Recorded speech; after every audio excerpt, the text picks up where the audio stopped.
morning, everybody. Good morning. Good morning. It is Monday morning. Happy Monday morning to each and every one of you.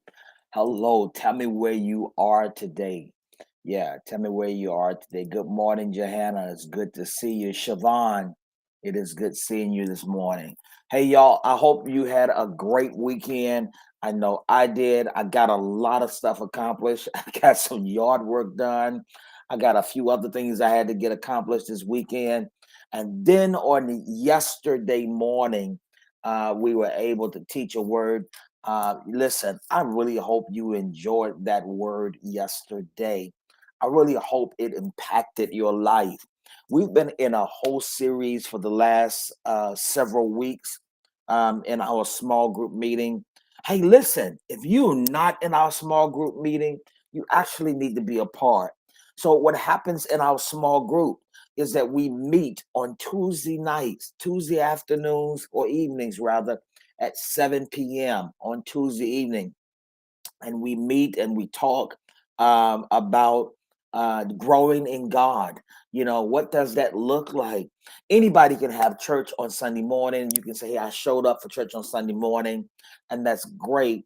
But what are you doing to help foster your life? What are you doing to help foster your spiritual growth? And so every Tuesday night at 7 p.m., we meet.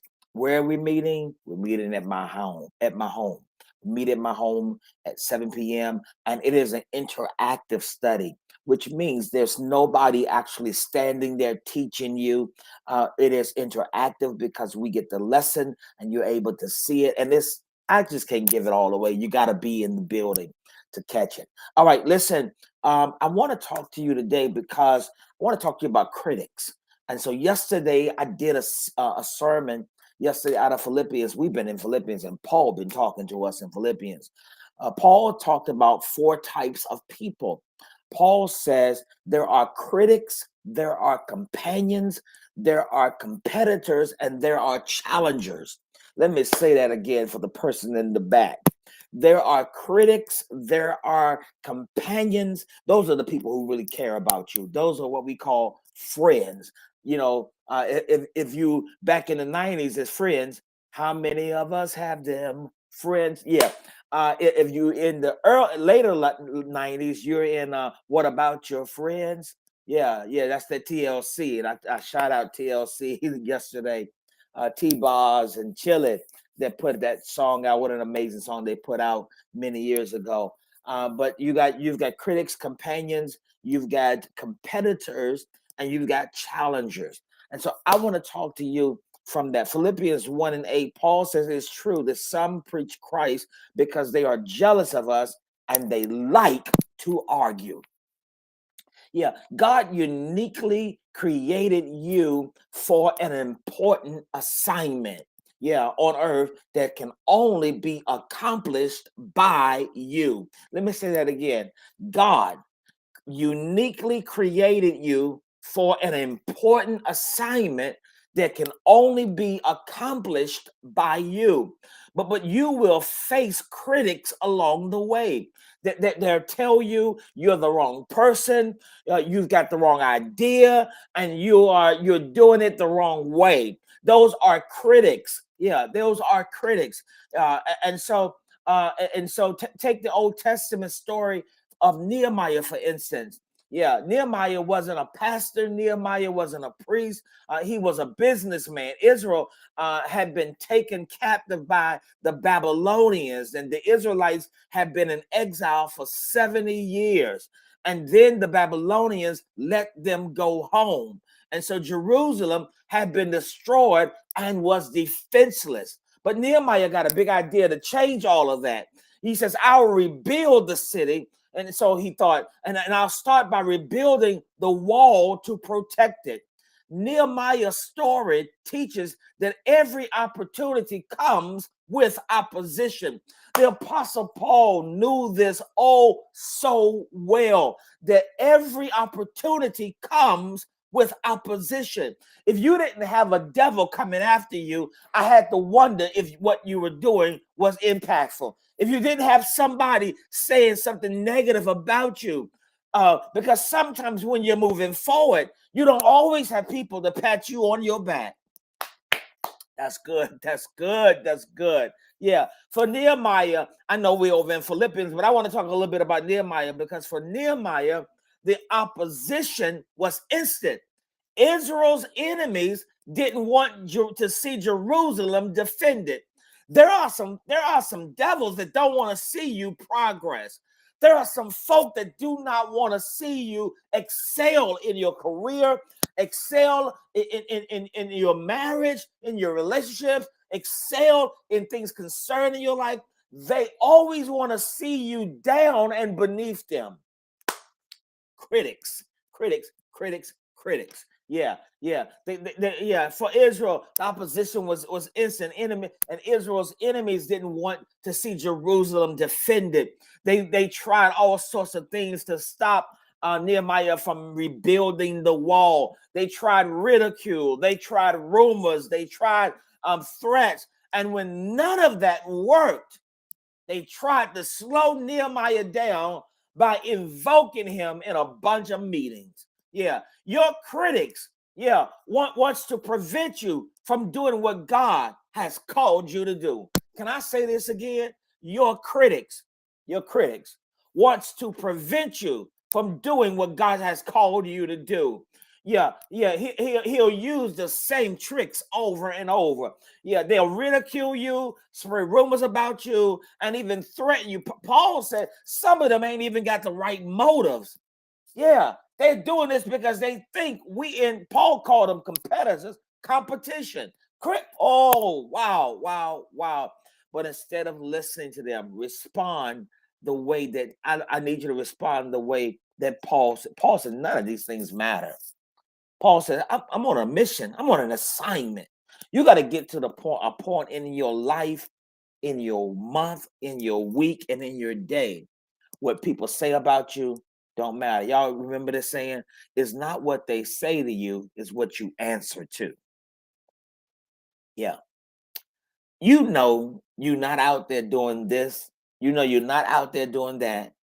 You don't have to answer to every rumor that comes up about you. Yeah.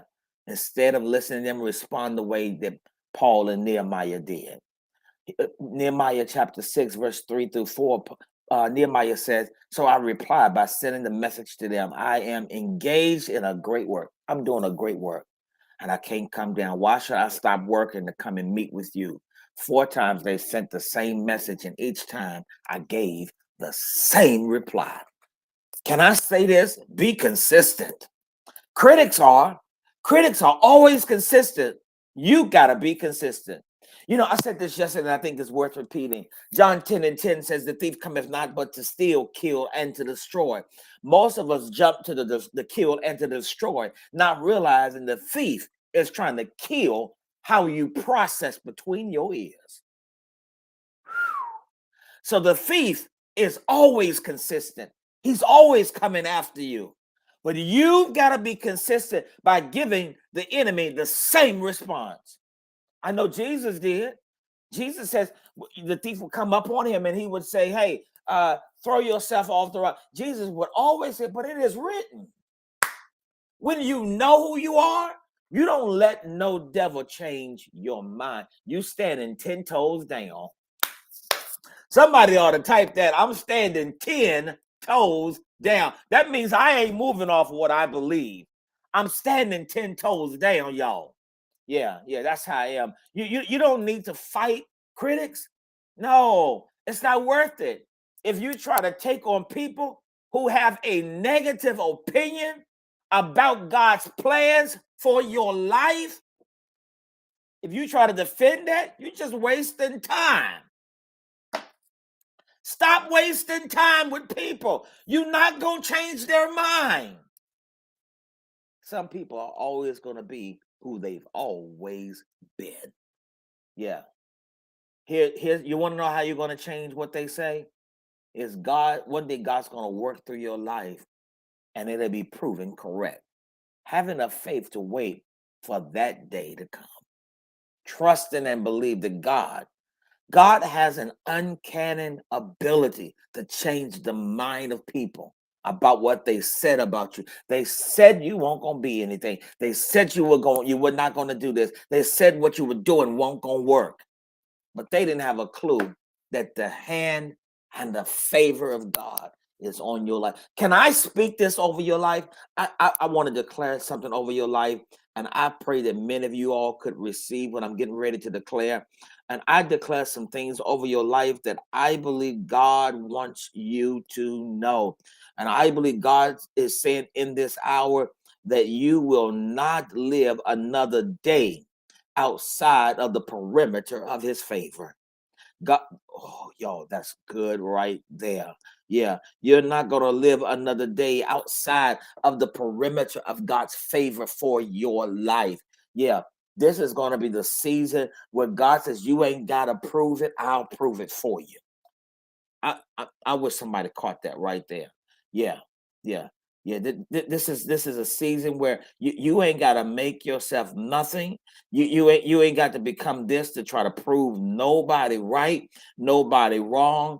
I want to say to you, just live with the way God wants you to live. Be who God called you to be. Yeah. Yeah. God says for somebody, I speak this over your life. God says, tell you he is your right now healer. He is your now healer. He's your now provider. Yeah. He's your now way maker. You don't have to worry about the critics. Not another day. Don't worry about the critics. The critics are always going to be critics. Listen, you just got to continue to keep working, doing what God's called you to do. Hey, have an amazing day. Have an amazing week. Go out and know that God is his favor is on your life. Enjoy your day. I hope you've enjoyed our morning devotion. Yeah, Paul said critics, companions, competitors, and challengers. I can't wait to come back and talk to you about that. Hey, have an amazing day. Hey, listen, consider coming to our small group. It'll bless your life. We're breaking stuff down, we're slowing it down so that you can learn and grow. Everybody should be wanting to learn and grow. Yeah, you should want to learn and you should want to grow in things of God. Have an amazing day. I'll talk to you tomorrow. Bye bye.